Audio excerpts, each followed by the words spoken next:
Hello, saya Dr. Wijaya, dokter penyakit dalam yang tahun ini berusia 85 tahun. Saat orang lain seusia, saya sibuk bolak-balik ke rumah sakit. Saya masih bertemu pasien. Pagi hari saya praktik, sore harinya saya berkebun sayuran di kebun dekat rumah.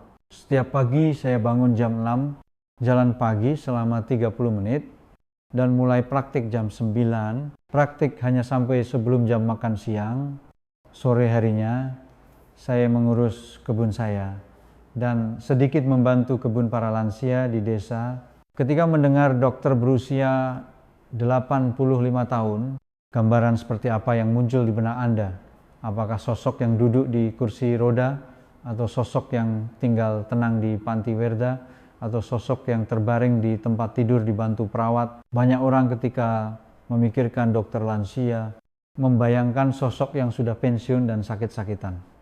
Bukan, namun dengan kearifan yang saya dapatkan selama lebih dari 50 tahun bertemu pasien di ruang praktik, saya masih menjalani hidup dengan energik. Para dokter junior saya sering bertanya, "Dok, bagaimana caranya menjaga kesehatan di usia segitu? Apakah ada rahasia khusus?" Saya menjawab sambil tersenyum, "Tidak ada yang khusus, hanya menjaga hal-hal kecil dan melepaskan hal-hal kecil." Kesehatan bukanlah sesuatu yang muluk, melainkan totalitas dari kebiasaan-kebiasaan kecil yang diulang setiap hari. Saya bisa menjaga kesehatan bukan karena pengetahuan medis yang rumit, melainkan karena saya tahu dengan jelas apa yang harus dijaga dan apa yang harus dihindari dalam kehidupan sehari-hari.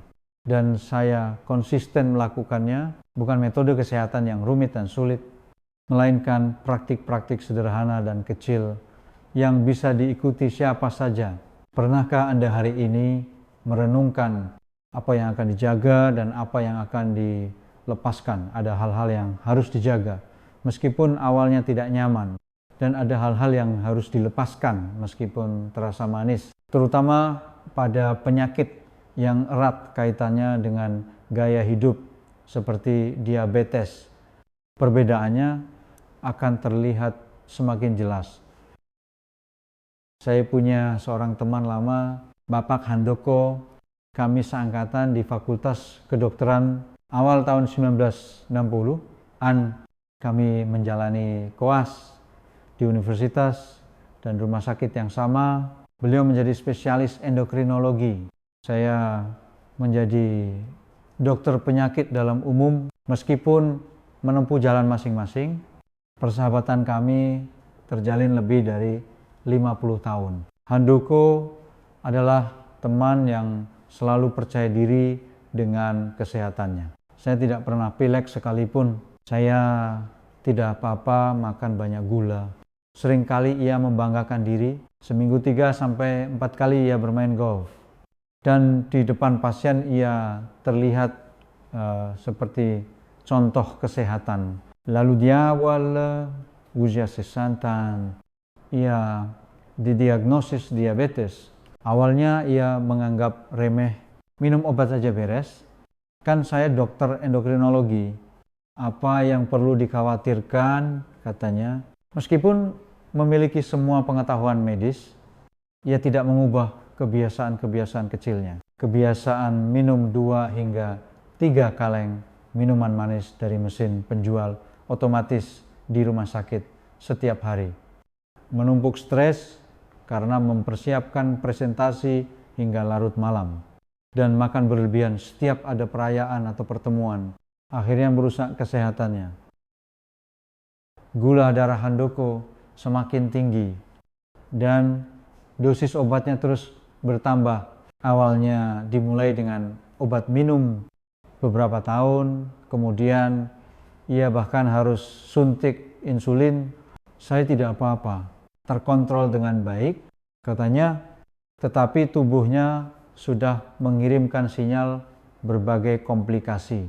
Yang paling menyedihkan adalah melihat sahabat saya kehilangan penglihatannya akibat komplikasi diabetes. Awalnya ia mengganti kacamatanya. Kalau sudah tua ya begini, katanya sambil tertawa. Kemudian ia menggantinya dengan lensa khusus yang mahal. Seiring dengan berkembangnya retinopati di abetik, ia juga menjalani beberapa kali terapi laser. Akhirnya ia tidak bisa menyetir lagi. Ia juga harus merelakan golf, olahraga kesukaannya. Sebagai seorang dokter, ia justru tidak menjalankan nasihat yang selalu ia tekankan kepada pasiennya. Ia menekankan pentingnya mengubah kebiasaan kecil. Tetapi justru ia sendiri mengabaikan kebiasaan-kebiasaan kecil tersebut. Sekarang ia hampir tidak bisa keluar rumah. Akibat komplikasi diabetes, fungsi ginjalnya menurun sehingga ia harus cuci darah 3 kali seminggu. Dan penglihatannya yang buruk membuatnya sulit bergerak sendirian. Saya sering mengunjunginya, melihatnya yang dulu tak kenal lelah berlari demi pasien. Kini hanya duduk di kursi roda, memandang keluar jendela. Hati saya terasa sakit. Pernahkah Anda menyaksikan seseorang di sekitar Anda hancur seperti itu? Atau mungkin Anda sendiri sedang menempuh jalan itu. Saat sehat, kita menganggapnya sebagai urusan masa depan dan mengabaikannya. Tetapi terlalu banyak kasus di mana kita baru menyadari betapa berharganya kesehatan setelah kehilangannya. Melihat kondisi Handoko, saya membuat tekad yang kuat. Hidupku harus kujaga sendiri. Kesehatan tidak bisa digantikan oleh siapapun. Saat itu saya berusia 67 tahun. Belum ada masalah kesehatan besar. Tetapi tekanan darah saya mulai sedikit naik. Dan kadar kolesterol juga lebih tinggi dari normal. Bukan diabetes, tetapi gula darah puasa saya berada di batas waspada. Pertama-tama, saya merapikan kulkas saya, minuman manis dan makanan ringan, semua saya singkirkan. Bersama istri, saya menyusun menu makanan. Kami merencanakan menu seminggu sebelumnya dan mulai berbelanja sesuai rencana. Daftar belanjaan di supermarket juga berubah, mengganti makanan olahan dengan sayuran segar dan protein. Kebiasaan setelah pulang kerja juga sedikit demi sedikit saya ubah. Daripada duduk lama di depan TV, saya mulai jalan kaki 30 menit setelah makan malam. Awalnya tidak mudah. Ada kalanya saya merindukan minuman manis dan di hari yang lelah, jalan kaki terasa merepotkan. Tetapi saya teringat Handoko memikirkan penderitaan yang sedang ia alami.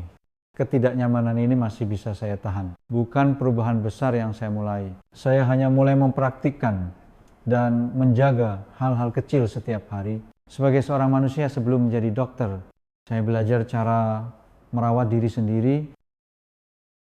Buku-buku kedokteran atau jurnal penelitian terbaru memang membantu, tetapi yang paling penting adalah praktik.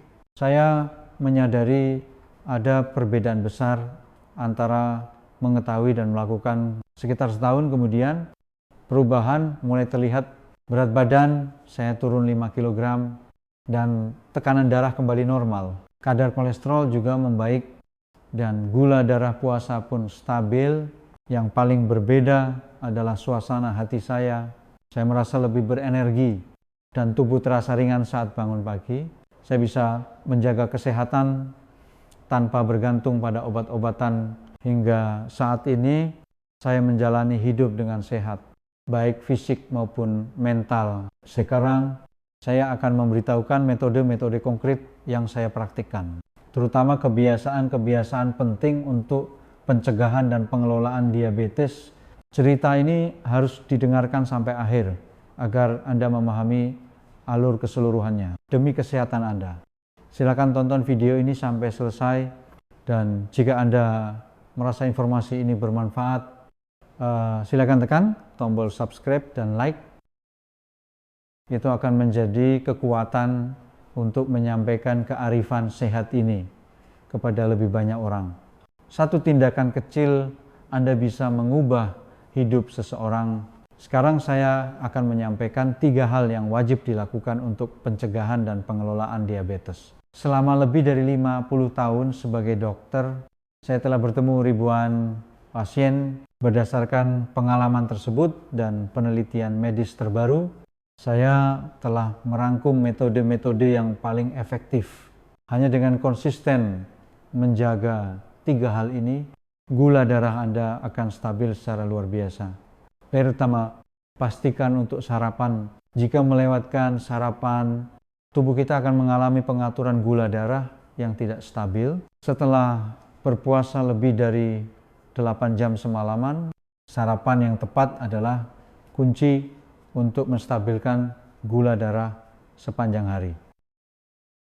Sarapan pagi mengaktifkan metabolisme tubuh kita dan memainkan peran penting dalam menjaga kadar gula darah tetap stabil. Secara medis, jika melewatkan sarapan, glikogen di hati akan diubah menjadi glukosa dan dilepaskan ke dalam darah.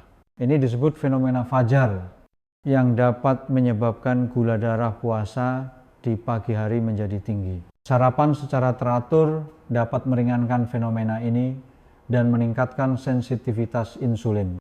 Nenek Pormi, salah satu pasien saya seumur hidupnya tidak pernah sarapan karena tidak merasa lapar kalau makan dari pagi seharian.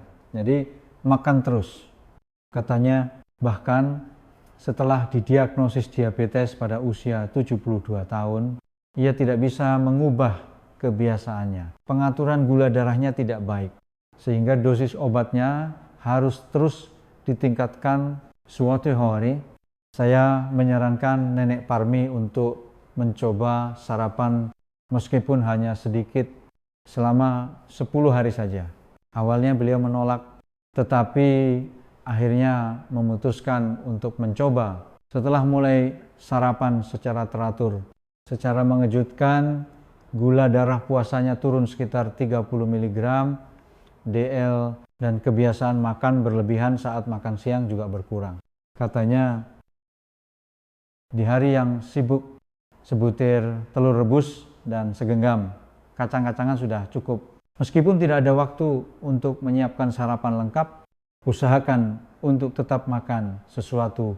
Sebaiknya konsumsi makanan yang kaya protein dan serat yang tidak memberatkan pencernaan. Kombinasi sarapan yang saya rekomendasikan adalah protein seperti telur, tahu, yogurt Yunani, serat seperti biji-bijian utuh, sayuran, dan lemak sehat seperti alpukat, kacang-kacangan. Kombinasi seperti ini menaikkan gula darah secara perlahan dan menjaga rasa kenyang lebih lama. Setiap pagi, saya memulai hari dengan havermut, yogurt Yunani, dan sedikit kacang-kacangan. Di akhir pekan, saya terkadang menambahkan telur dan sayuran. Saya telah mempertahankan kebiasaan ini selama lebih dari 20 tahun. Yang perlu diperhatikan, jangan mengganti sarapan hanya dengan buah. Fruktosa dalam buah dapat menaikkan gula darah dengan cepat. Terutama bagi penderita diabetes atau yang berisiko, sebaiknya konsumsi buah bersama protein atau lemak sehat, bukan buah saja. Misalnya, daripada makan satu buah apel utuh, lebih baik makan setengah buah apel bersama kacang-kacangan atau keju untuk membuat kenaikan gula darah lebih landai. Selain itu, sarapan ala barat tradisional seperti sereal, roti panggang, dan jus dapat menaikkan gula darah secara drastis. Jadi berhati-hatilah, makanan-makanan ini mengandung banyak karbohidrat, olahan, dan gula yang dapat meningkatkan risiko diabetes. Apa yang Anda makan untuk memulai hari ini? Jika Anda melewatkan sarapan, cobalah lakukan perubahan kecil mulai besok. Awalnya boleh dengan porsi kecil. Seiring waktu, tubuh akan beradaptasi dan sarapan akan menjadi kebiasaan alami. Kedua, minumlah lebih dari 7 gelas air sehari. Cairan sangat penting untuk pengaturan gula darah dan perlindungan ginjal. 70% tubuh kita terdiri dari air. Air yang cukup membantu ginjal membuang limbah dan menjaga konsentrasi darah tetap ideal. Air adalah elemen dasar yang dibutuhkan untuk semua proses biokimia dalam tubuh kita. Terutama bagi penderita diabetes atau yang berisiko, asupan cairan yang cukup menjadi lebih penting.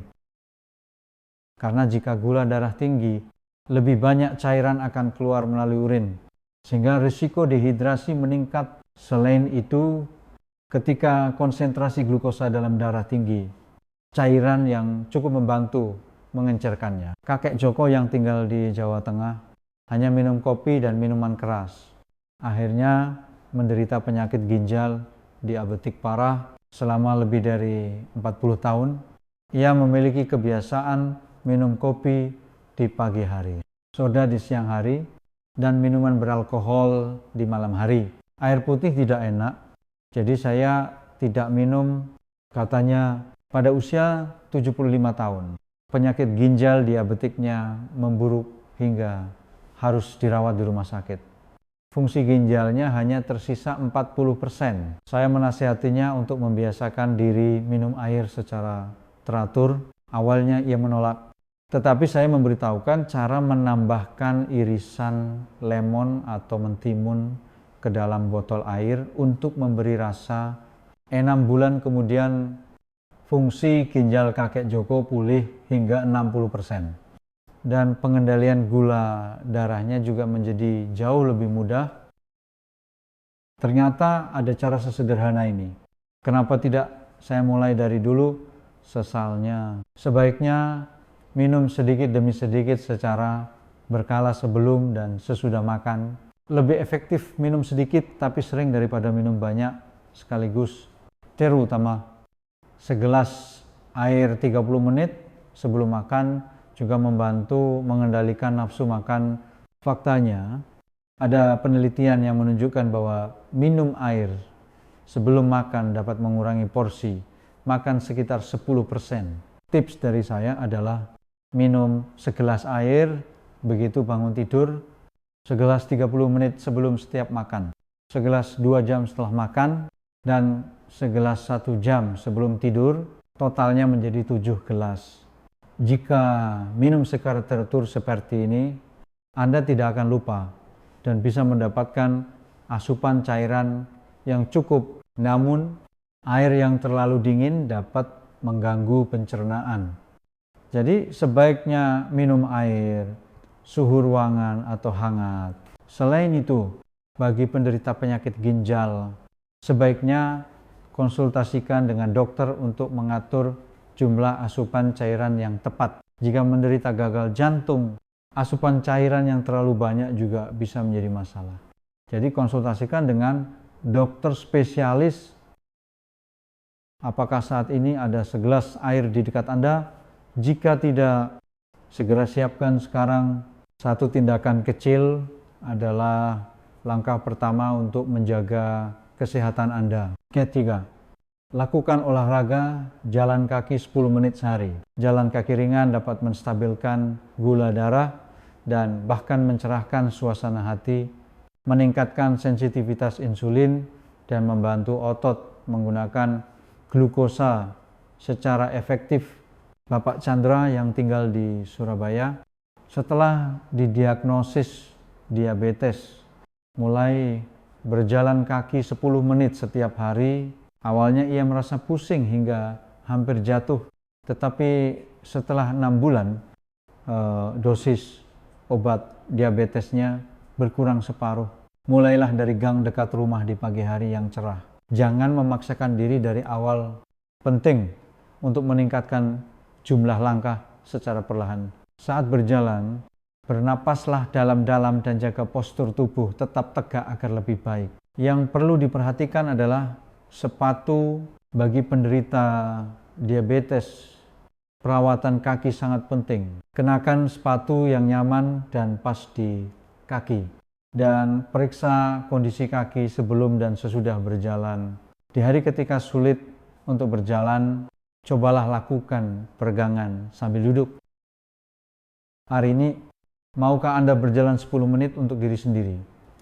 Praktik kecil akan berkumpul dan menciptakan perubahan besar. Sekarang saya akan memberitahukan 3 hal yang harus dihindari untuk pengelolaan diabetes.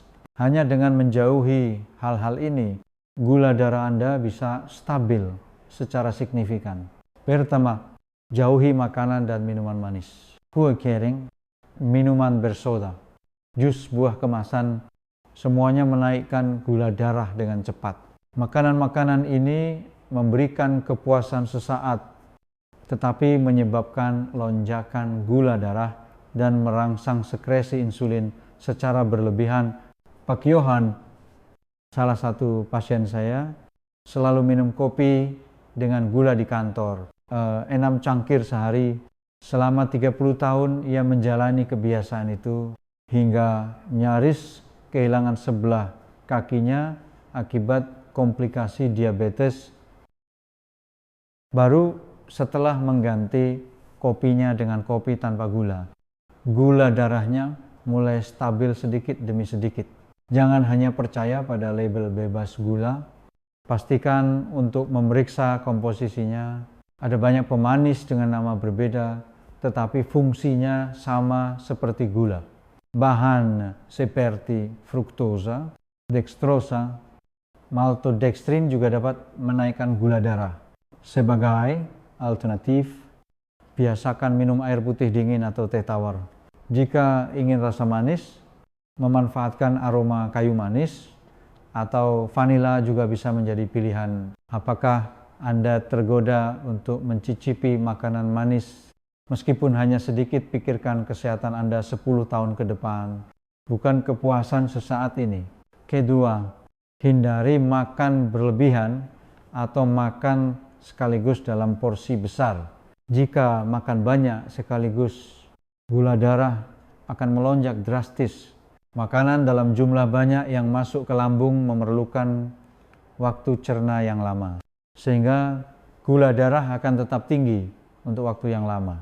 Nenek Aminah yang tinggal di Bandung seumur hidupnya selalu menghabiskan makanan di piringnya karena merasa sayang jika tersisa. Akibatnya ia menderita diabetes, dan baru setelah membiasakan diri makan dengan porsi kecil di piring kecil, gula darahnya stabil. Cobalah biasakan makan dengan porsi kecil dan dibagi-bagi, menggunakan piring kecil sebagai pengganti piring besar, dan membagi satu porsi makan menjadi beberapa kali juga merupakan cara yang baik. Makanlah perlahan sambil mengunyah dengan saksama, maka Anda akan merasa kenyang meskipun dengan porsi kecil. Namun jika Anda sedang mengonsumsi obat diabetes, jangan mengurangi porsi makan secara tiba-tiba tanpa berkonsultasi dengan dokter, karena bisa menyebabkan hipoglikemia. Perubahan bertahap lebih aman. Apakah Anda seringkali sudah makan berlebihan sebelum merasa kenyang? Kebiasaan berhenti makan saat perut terasa 80%. Kenyang adalah jalan pintas menuju pengelolaan gula darah yang sehat. Ketiga, jangan abaikan stres. Stres memperburuk resistensi insulin. Ketika hormon stres kortisol dikeluarkan, gula darah naik, dan ini membuat pengelolaan diabetes semakin sulit. Bapak Sucisna, pasien lama saya, setelah pensiun mengalami banyak stres karena masalah keluarga. Setiap kali stres, gula darahnya naik dan dosis obatnya juga bertambah. Baru setelah memulai meditasi, gula darahnya mulai stabil. Luangkan waktu 5 menit sehari untuk memejamkan mata dan bernapas dalam-dalam. Penting untuk menemukan cara mengatasi stres sendiri, seperti meditasi, yoga, ringan, atau mendengarkan musik favorit. Kegiatan hobi kecil juga sangat membantu. Beberapa orang berpikir bahwa menahan stres adalah suatu kebajikan, tetapi stres yang menumpuk akhirnya harus ditanggung oleh tubuh kita. Terutama bagi penderita diabetes, pengelolaan stres sama pentingnya dengan minum obat. Apakah hari ini Anda juga menumpuk beban pikiran sambil berkata, tidak apa-apa? Sekarang, pejamkan mata sejenak dan tarik napas dalam-dalam sebanyak 3 kali. Lalu hembuskan. Diabetes tidak datang dalam sekejap. Pilihan-pilihan kecil setiap hari yang terkumpul bisa menjaga atau justru menghancurkan hidup kita. Penyakit tidak pernah muncul dalam semalam. Kebiasaan hidup selama 10, 20 tahun menumpuk dan suatu saat meledak. Saya bisa beraktivitas di ruang praktik dan kebun di usia 85 tahun. Berkat kebiasaan-kebiasaan kecil yang saya mulai sejak usia 60-an. Saya berusaha agar tidak menjadi seperti teman saya, dan usaha itu membentuk kesehatan saya saat ini. Sahabat saya, Handoko, mengabaikan sinyal peringatan yang dikirimkan tubuhnya. Sebaliknya, saya mendengarkan sinyal itu dan mempraktikkan perubahan-perubahan kecil. Sebagai seorang dokter yang telah belajar kedokteran seumur hidup, saya katakan, kesehatan tidak diciptakan di rumah sakit. Kesehatan diciptakan di dapur Anda, di meja makan Anda, dan dalam pilihan-pilihan kecil sehari-hari. Obat hanya meredakan masalah yang sudah ada, tidak menyelesaikan akar penyebabnya. Pengobatan sejati dimulai dari perubahan gaya hidup. Saya telah bertemu banyak sekali pasien yang menderita diabetes. Banyak dari mereka berkata, andai saja saya tahu lebih awal, tetapi Anda berbeda. Anda memiliki kesempatan untuk memilih perubahan saat ini, juga saat ini bisa menjadi titik balik kesehatan Anda. Saya akan merangkum cerita hari ini secara singkat. Yang harus dilakukan, pastikan sarapan dan mulailah hari dengan gula darah stabil. Minum air yang cukup untuk melindungi ginjal dan meningkatkan sirkulasi darah. Jalan kaki 10 menit sehari. Cara termudah untuk meningkatkan sensitivitas insulin yang tidak boleh dilakukan, jauhi makanan manis. Karena rasa manis sesaat bisa menjadi penderitaan seumur hidup. Jangan makan berlebihan. Kebiasaan mengisi perut hanya 80% akan menjaga gula darah Anda. Jangan menumpuk stres. Kedamaian pikiran membawa kedamaian fisik. Apakah keenam hal ini tidak terlihat sempurna? Mungkin terlalu sederhana hingga meragukan, tetapi kebenaran yang paling kuat selalu muncul dalam bentuk yang paling sederhana. Bukan diet rumit atau suplemen mahal, melainkan kebiasaan-kebiasaan dasar inilah yang akan menjaga kesehatan Anda hari ini. Apa satu hal yang akan Anda jaga dan satu hal yang akan Anda lepaskan? Jangan mencoba mengubah semuanya sekaligus. Mulailah dari satu hal yang paling mudah. Mungkin besok minum segelas air lebih banyak, atau berjalan 5 menit setelah makan malam. Hidup sehat bukanlah keputusan besar, melainkan rangkaian pilihan-pilihan kecil. Pilihan sepele hari ini menentukan kesehatan esok hari. Jika Anda mulai sekarang, tahun depan di waktu yang sama, Anda akan bisa melangkah dengan wajah lebih cerah dan langkah lebih bebas.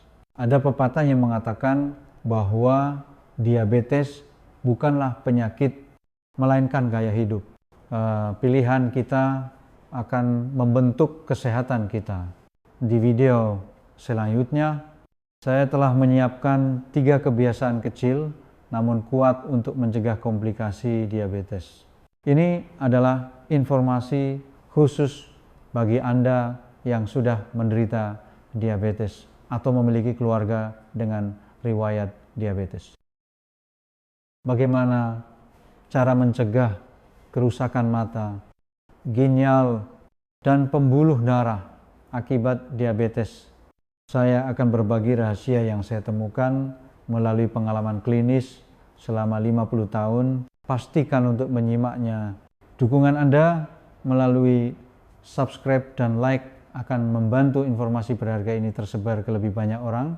Tindakan kecil Anda bisa membantu menjaga kesehatan orang lain. Bagikan video ini kepada lansia yang tinggal sendiri atau mereka yang sulit mengakses informasi kesehatan. Saya dengan tulus mendukung usia 100 tahun Anda yang sehat hari ini, esok, dan setiap hari. Ya, pilihan-pilihan kecil akan membentuk masa depan sehat Anda. Terima kasih.